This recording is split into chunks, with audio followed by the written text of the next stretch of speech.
My lords, we have witnessed an empire become God. We have seen several attempts throughout the years of empires attempting to ascend to godhood via Cosmogenesis, pacts with Shroud entities attempting to fire the Asterophasic engine, but this one is something quite novel indeed. In this report, my lords, I shall detail an empire who attempts to ascend to a biological being the like of which the galaxy has never seen before, and it culminates with a clash between entities of power we can barely comprehend. The aliens who attempted this are called the Ilarian Technocracy, and I shall detail the reports of their ascension for you now. The Leviathans who dwell in the void are formidable beings of unparalleled might, but they lack in purpose and ambition. The union of their mighty physiology with our intellectual fortitude will birth a new generation of space fauna and bring us to the apex of galactic domination. The apex predators of the stars are not bound by petty limitations. In the same spirit, we will cast off the biological weakness that has held us back, and we will become a force of nature. Let our work begin. We exist symbiotically with our biological vessels, yet we have felt that something vital has always eluded us. Inspired by the greater Voidborns, we will now attempt to embark on our most ambitious endeavour, birthing the biggest of them all. This behemoth will be something new, an apex life form crafted with purpose rather than a blind evolution. Our first challenge will be to manufacture a gigantic egg, suitable to the gestation of life on an unprecedented scale. Beyond the nutrients that it will contain, we will need its shell to absorb ambient light, heat, and processed gas into it as a supplemental substance. Our spawn will eclipse the stars. While construction vessels work to assemble the zygote and its shell, our food industry process the nutrients necessary to form the albumin of the behemoth egg. Years of food stockpiles were given over to this project, but in the gaseous atmosphere of Tellar's palace, the work began. Creating a viable fertilized yolk did prove to be significantly more challenging than we had expected. We exhausted immense quantities of biomass from biological ships and space fauna before we finally stabilized a viable DNA foundation, which we sealed within a groundbreaking new fertilization cell. Microscopic trials have proven successful, and now we are ready to scale things up, exponentially. All that remains is to fertilize the egg, and soon we will hatch the most titanic life form the galaxy has ever seen. We are indeed approaching the pinnacle of evolution. This project took years, but eventually work was completed on the egg. It would take another decade before the creature inside was ready to emerge, and an almost incalculable quantity of biological matter was required to feed the growing behemoth. But soon we were proven that our genetic mastery was without compare, and our achievements have outshined the lower empires of this galaxy. And yet, despite all of this work, the behemoth that we have spawned does not acknowledge the extent of our dominance. It is driven by a ravenous instinct that even the massive quantities of food we provide it with are doing little to sate its hunger. Given time, we hope it will come to its senses and adhere to our commands. But time is precious, and I fear at any moment we may lose control, putting billions of lives at risk. Because of this concern, we are experimenting with neurotechnology in an attempt to remotely connect our minds with the behemoth's nervous system. We firmly believe that this will be the only way to tame the beast. And it was good that we started this research, as not 6 months since its birth did the behemoth rebel against us. Though it claimed many biological vessels, our fleet's firepower did keep it at bay, and eventually quelled its rage. This was a dangerous encounter, given that it happened in our home system, our homeworld so close to its might. Clearly, we need to direct this creature's rage towards our enemies instead.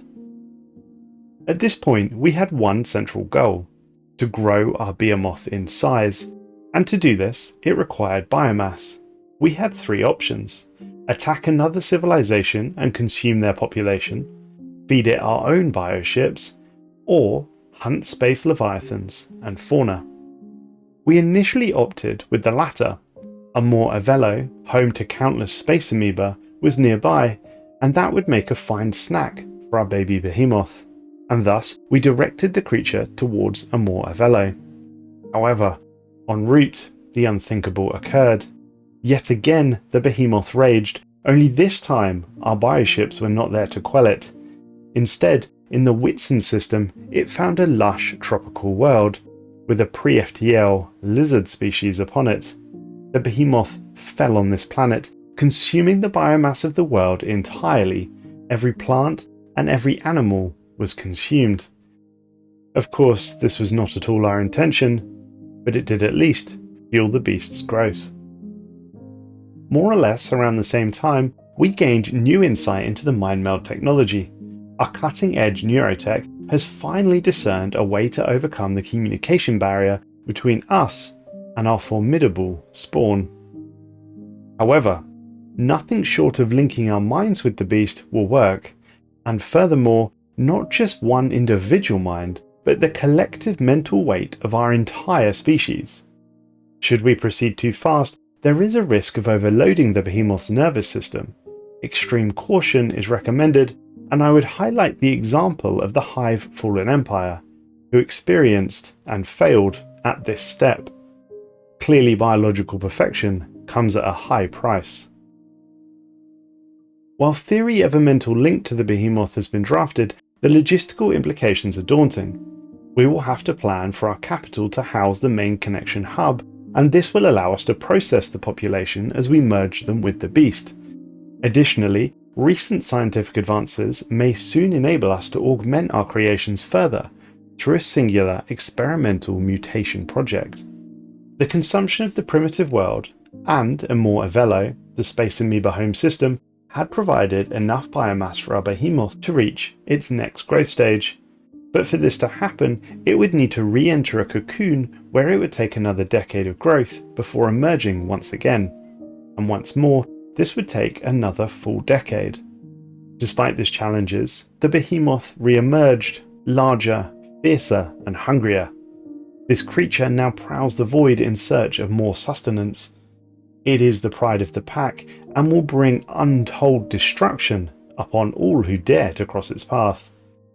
Once again, our behemoth requires biomass, and we would again find it on another world of primitives.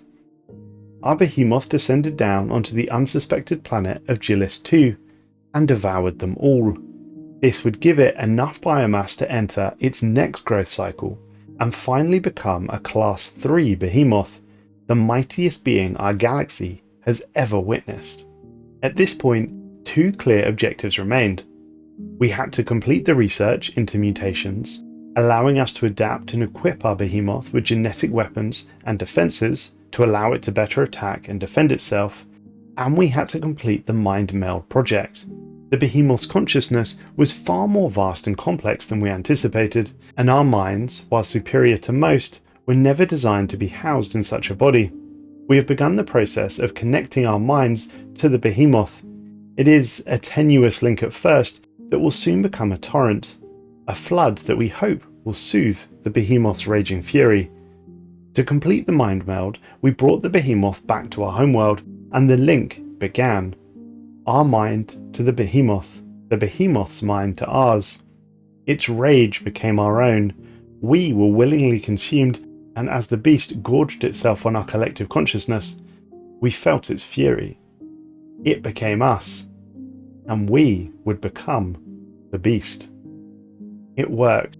It actually worked. We established a link with the behemoth, and we are now working on reinforcing the connection as the first of our minds are transferred.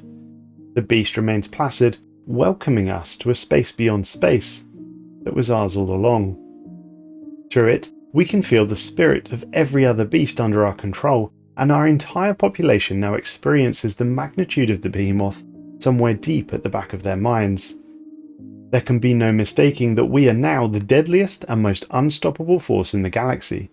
In our new form, we will rain fury on our fearful foes, the galaxy itself, is ours for the taking. Meanwhile, research on our ability to mutate the Behemoth has also proved successful. We have developed several mutagenic formulas designed to enhance our capabilities. Each is tailored to unlock new strengths and adaptations.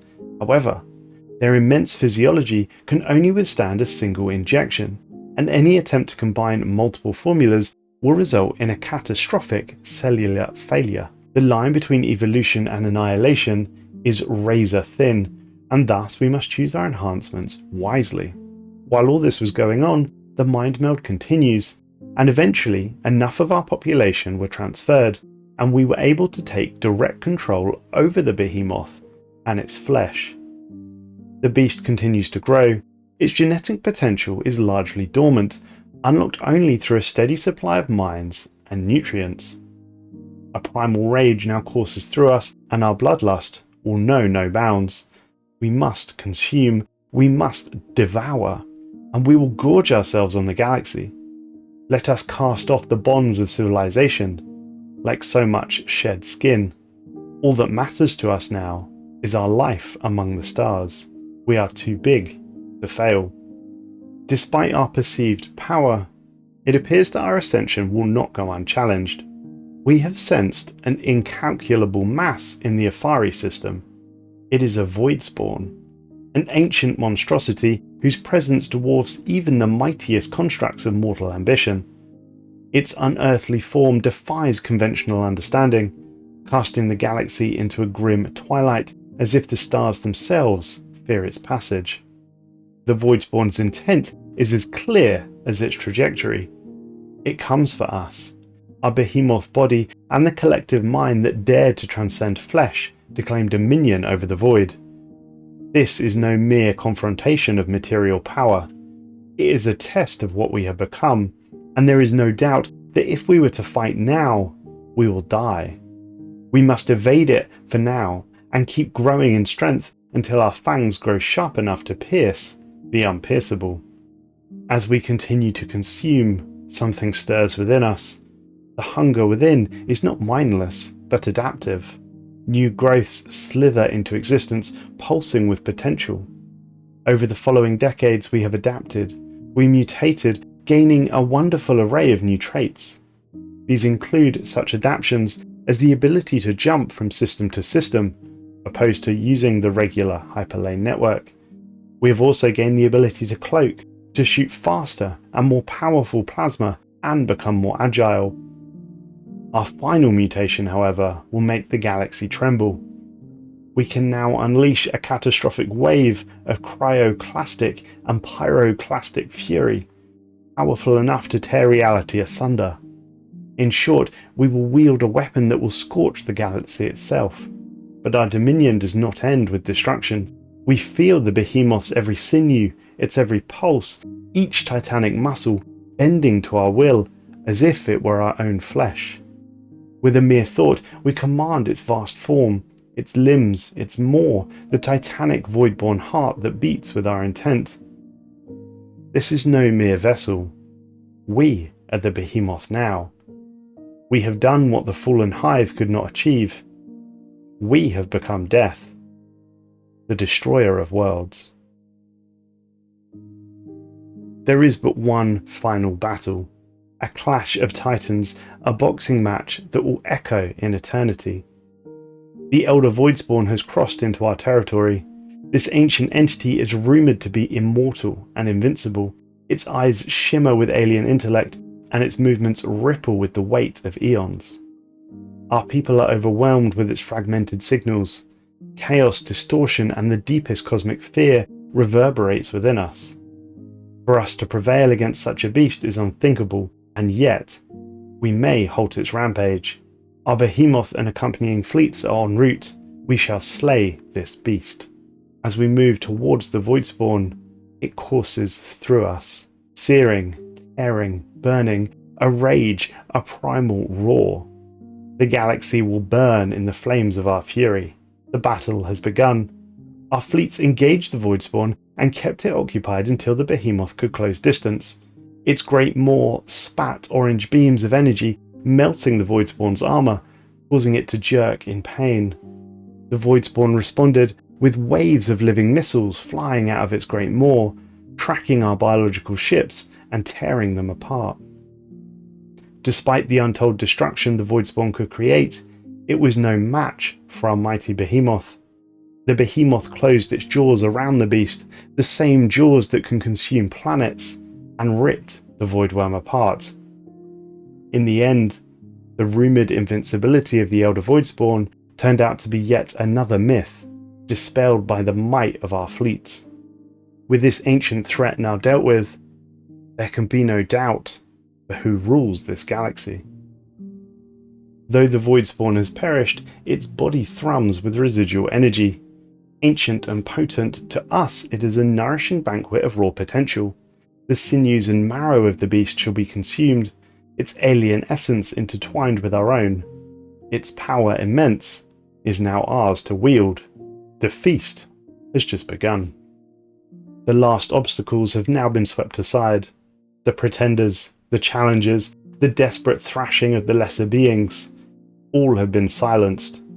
The stars themselves tremble, for we stand upon the precipice of a true becoming.